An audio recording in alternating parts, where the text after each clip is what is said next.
Prezados irmãos e irmãs do programa Arte Espírita em Foco.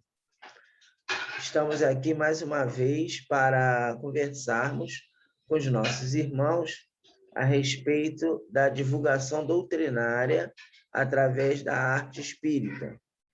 E antes de fazê-lo, vamos fazer a nossa prece para em seguida nós conversarmos com os nossos irmãos a respeito de uma mensagem que nós trouxemos para esse programa, intitulada Mensagem Eterna. Então, vamos orar e vamos pedir a inspiração dos amigos espirituais. Vamos, então, falar com Jesus. Amado Mestre Jesus, muito obrigado por estarmos aqui novamente reunidos em teu nome. Permita que os nossos amigos espirituais nos inspirem para que nós possamos estar em sintonia convosco e com os nossos companheiros da espiritualidade.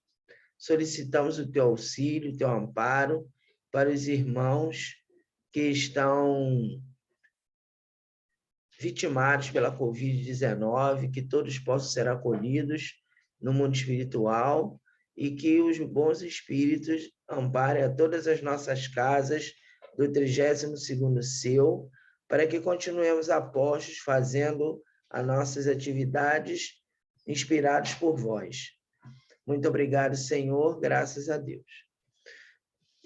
Então, meus irmãos e minhas irmãs, vamos ao texto do nosso programa, para em seguida nós conversarmos sobre a sua mensagem. Então, aguarde só um minuto, que nós vamos compartilhar o texto na tela.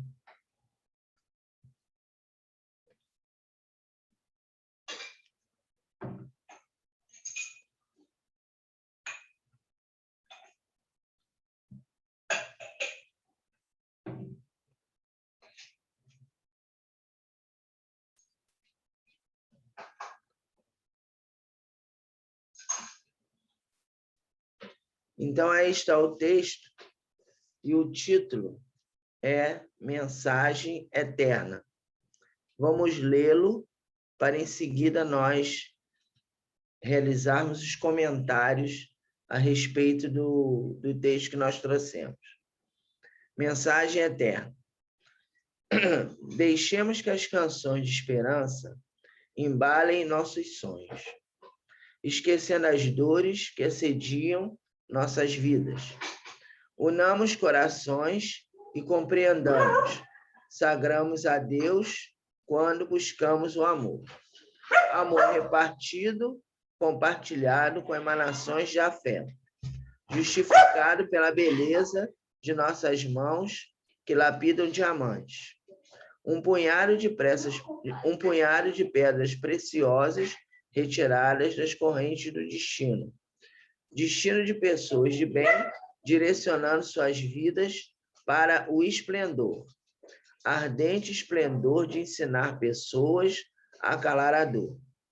Os homens que agem dessa forma são cartas vivas do Divino Senhor.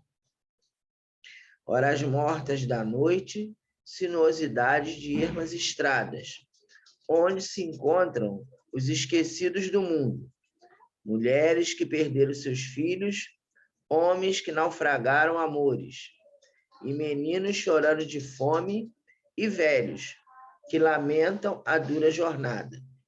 Nessas horas, aqueles que soletram a beleza do verbo amar são designados por Deus a todos esses sofredores. Amparar.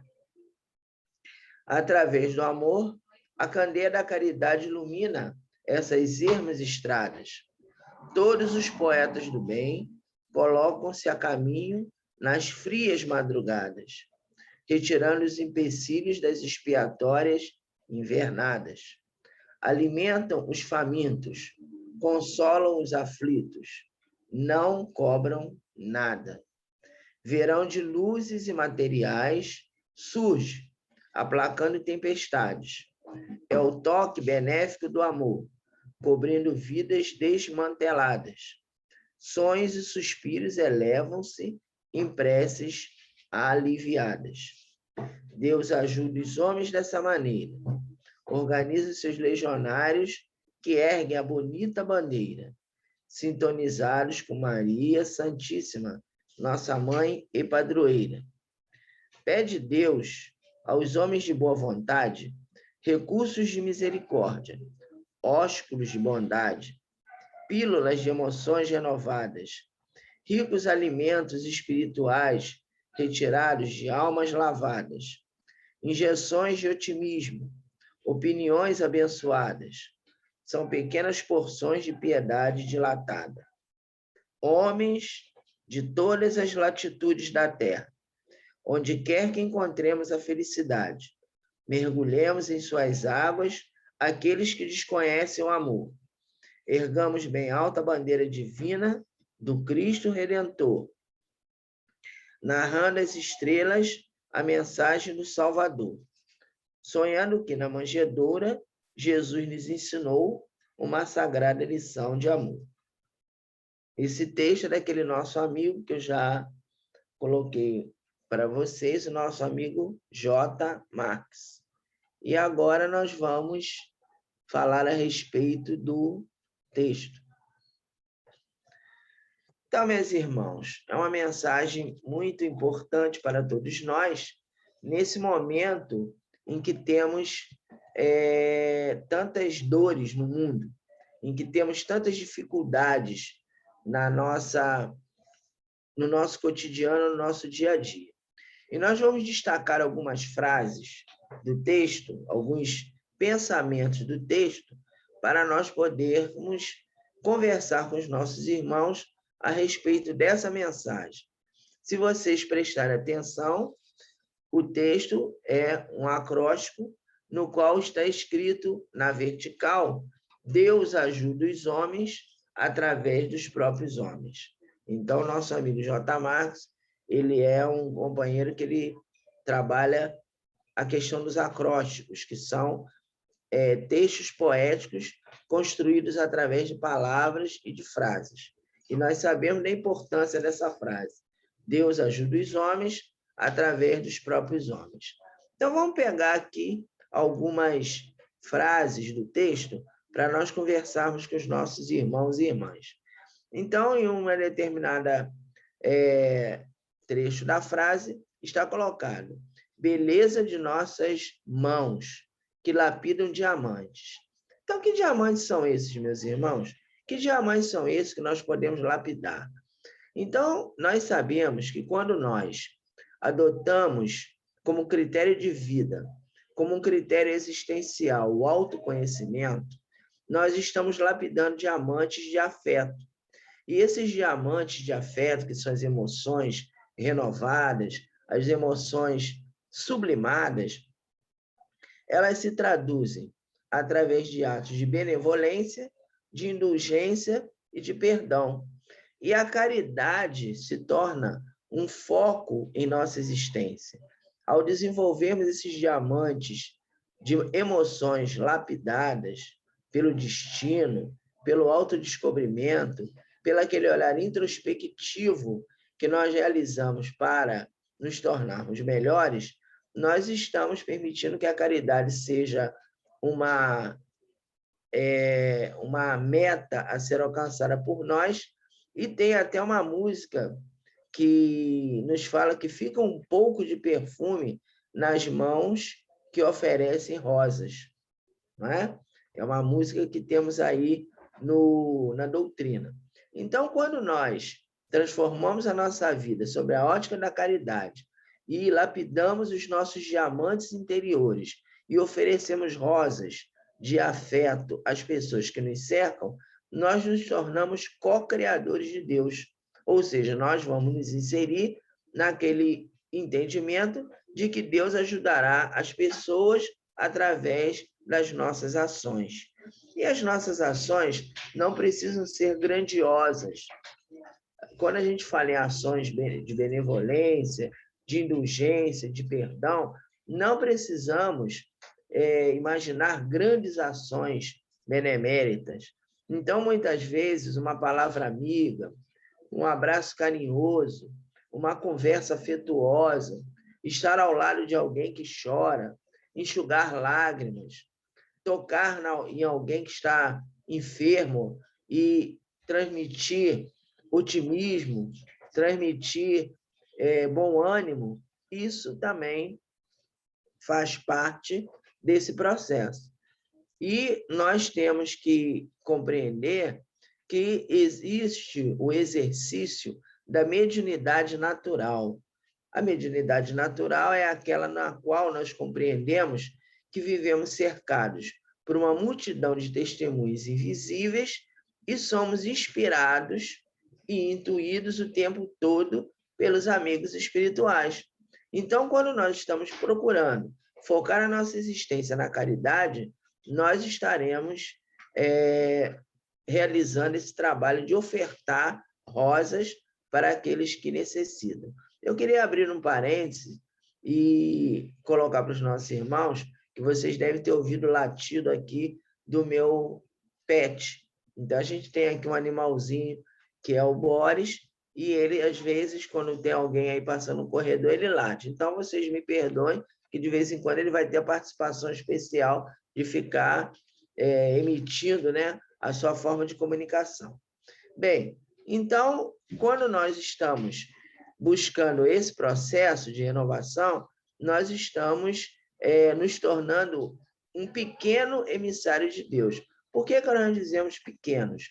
Porque, como nós somos aprendizes, nós não podemos querer nos arvorar em sermos grandes emissários, em sermos grandes missionários. Nós estaremos dentro de um processo de renovação que estaremos fazendo para nos habilitarmos.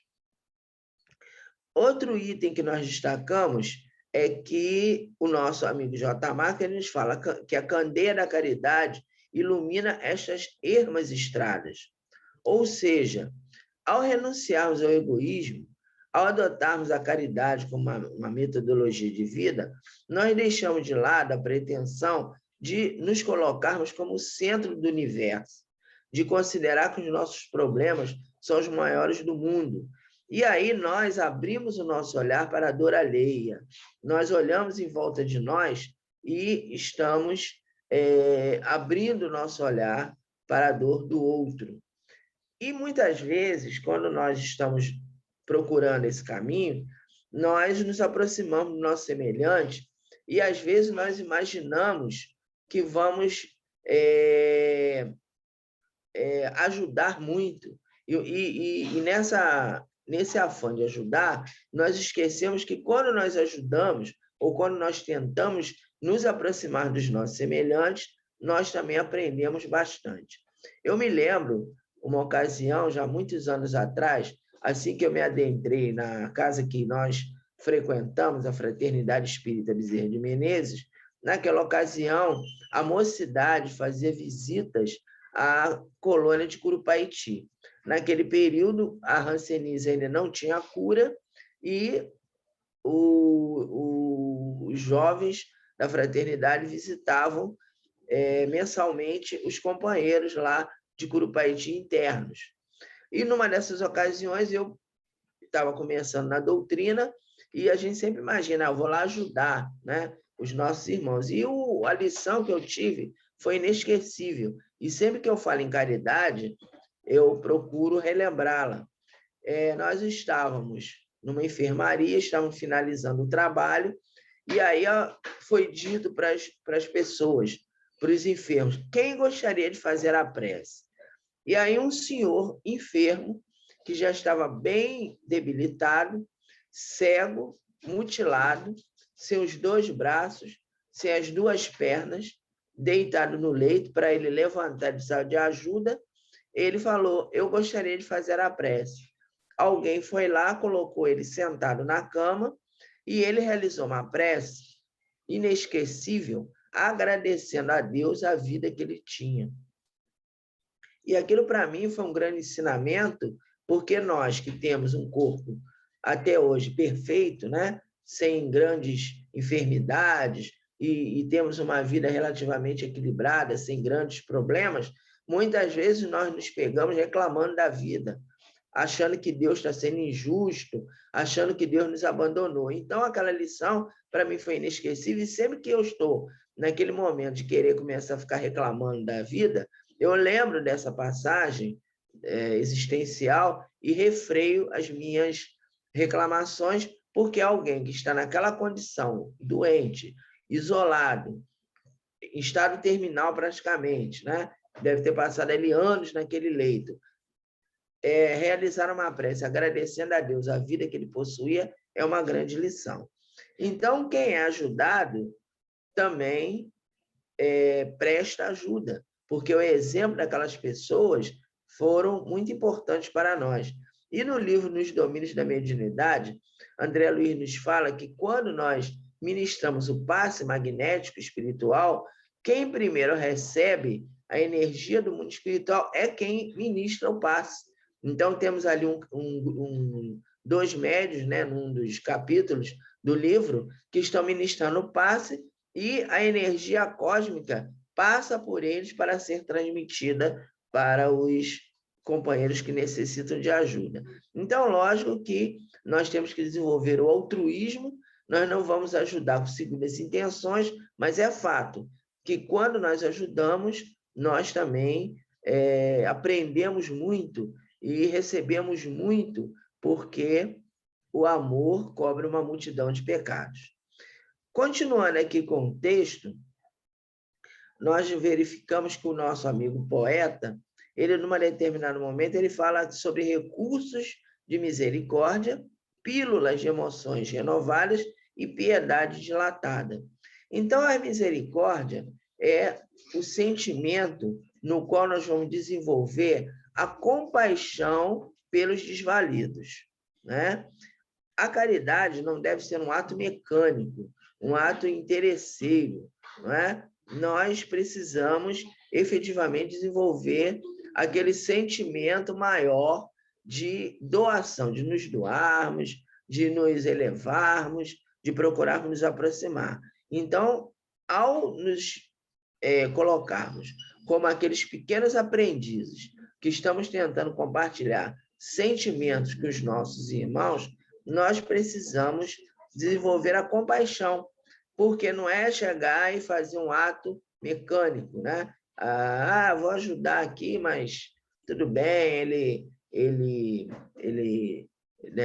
não merece, vou fazer por fazer, vou fazer para ver se eu garanto meu lugarzinho lá em nosso lar. Então, quando a gente faz a caridade, quando nós exercitamos a caridade, exercitamos o amor ao próximo, com essa posição de julgar previamente aquele que recebe, falar assim, não, eu vou dar, mas será que ele vai fazer bom uso do que ele está? Será que ele não vai pegar essa bolsa de compra, não vai vender ali na esquina para comprar droga? Então, quando nós temos essa segunda intenção, nós anulamos aquilo que fazemos, porque não temos compaixão. Então, ao doarmos, nós não temos que colocar nenhum tipo de julgamento. Deixemos que a pessoa utilize os recursos da forma que desejar e, se tiver errado, ele vai responder perante a lei divina. Como nós já falamos em relação às emoções renovadas lá no início, nós sabemos que as nossas emoções renovadas, elas atuam sobre a nossa aura.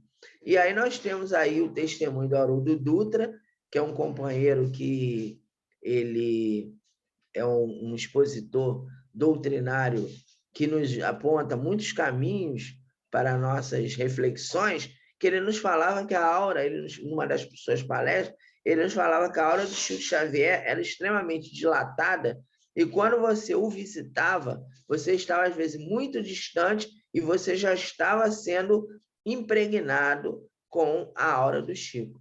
Agora, imaginemos a aura de Jesus. A aura de Jesus é inimaginável. Ela abrange todo o planeta Terra, todas as nações, todas as pessoas, porque Jesus, na condição de governador planetário, ele tem essa capacidade. E nós que estamos em aprendizado, nós podemos transmitir essas emoções renovadas, essa aura, essas emoções que se dilatam através dos nossos centros de força perispirituais, para os nossos familiares, para os nossos amigos, para os companheiros da nossa casa espírita, numa ação de aprendizado que fará com que nós tenhamos essa possibilidade de ampliar os nossos recursos.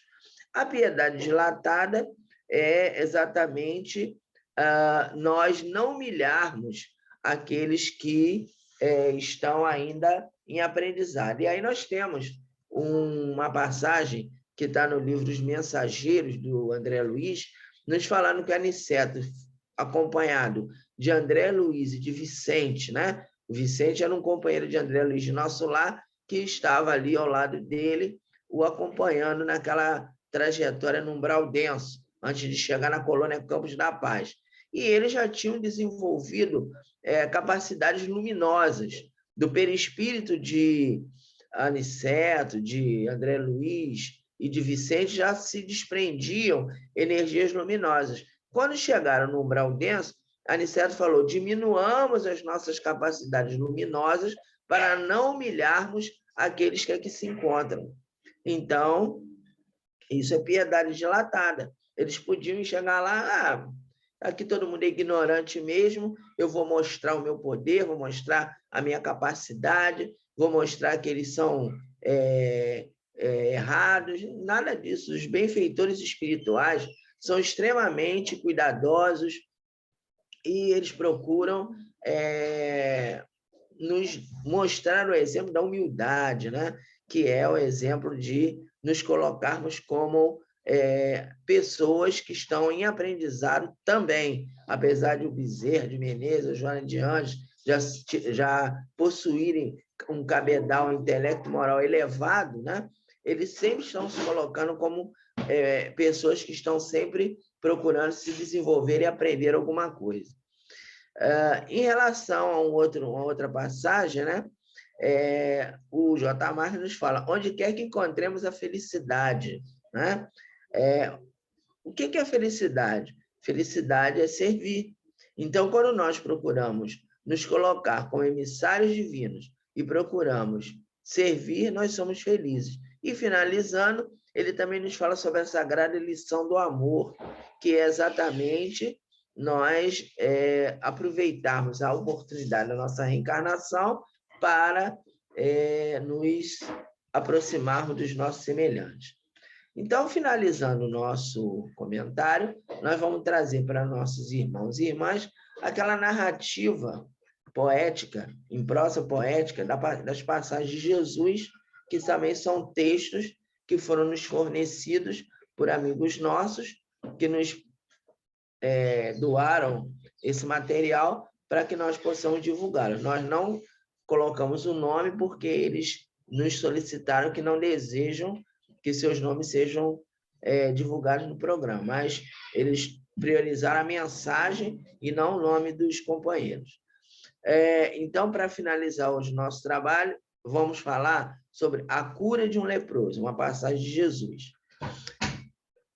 Então, nós vamos ler para finalizar nosso programa de hoje. Estando Jesus numa das cidades onde pregava, apareceu diante dele um homem coberto pela lepra. O homem disse-lhe: Senhor, há muito tempo a minha poesia feneceu, acicatado pelo acúmulo de dores.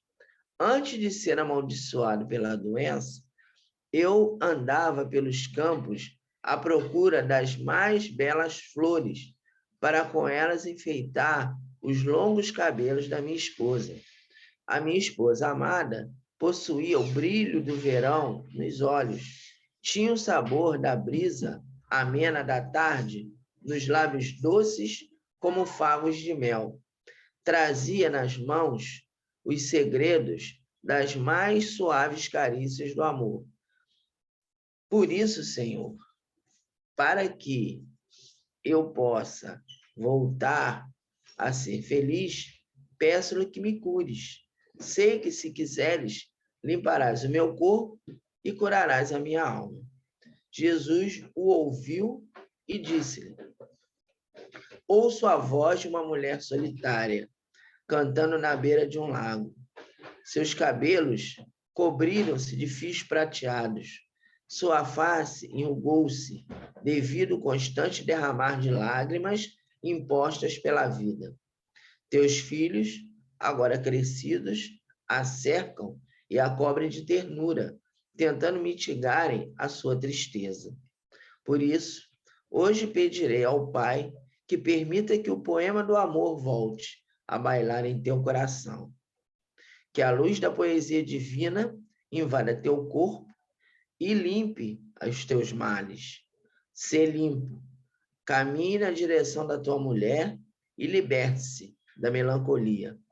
Quando voltares, não esqueças de escolheres as mais belas flores dos campos para enfeitar os seus cabelos. Hoje, o hino do amor venceu novamente e o grito da poesia expulsou a tua doença. Dito isso, as feridas fecharam-se no corpo daquele homem. Agradecido, ele ajoelhou-se aos pés de Jesus e o adorou. O mestre disse-lhe: não é necessário que conte aos outros homens o que ocorreu. O único testemunho que te recomendo é ires ao templo e ofertares as prescrições ritualísticas exigidas por Moisés. Vá, reencontre a tua esposa e enfeite seus cabelos. O homem emocionado abandonou a túnica corrompida dos leprosos. Alguém ofereceu-lhe vestes limpas com as quais cobriu seu corpo. Por curiosidade, resolvi acompanhá-lo. Ele entrou nas planícies floridas e foi colhendo as flores mais belas. Chegou na beira de um lago, onde uma mulher ainda jovem, mas marcada pela dureza do tempo, cantava. Os cabelos longos e negros eram entremeados de fios prateados. O olhar era melancólico e a sua voz possuía o langor das cotovias, que, ao entardecer, buscam seus ninhos e alimentam seus filhotes.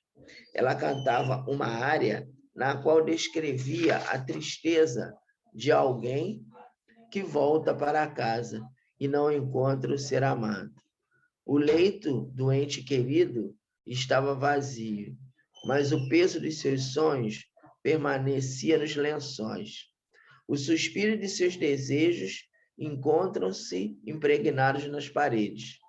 Com isso, apesar da forte presença daqueles que amamos, numa árvore próxima, um rouxinol avisa suavemente. Ele não voltará nunca mais. Nunca, nunca mais. O homem aproximou-se daquela mulher que cantava, segurou seus ombros e colocou flores nos seus cabelos, emanando a ternura da primavera pelos poros. Emocionada, a mulher abandonada voltou-se e o viu. Ela reconheceria a delicadeza daquelas mãos em qualquer lugar. Deu um grito de surpresa e alegria, abraçando de encontro ao peito. O marido saudoso disse-lhe: fui curado por Jesus de Nazaré, o poeta divino. Ele trouxe de volta a leveza da harmonia para o meu corpo. Voltemos para casa, minha querida. Hoje à noite poderemos tecer outra vez os nossos mais belos sonhos de amor. O casal saiu abraçado e eu vi uma ciranda de sonhos envolvendo seus olhos. Muita paz.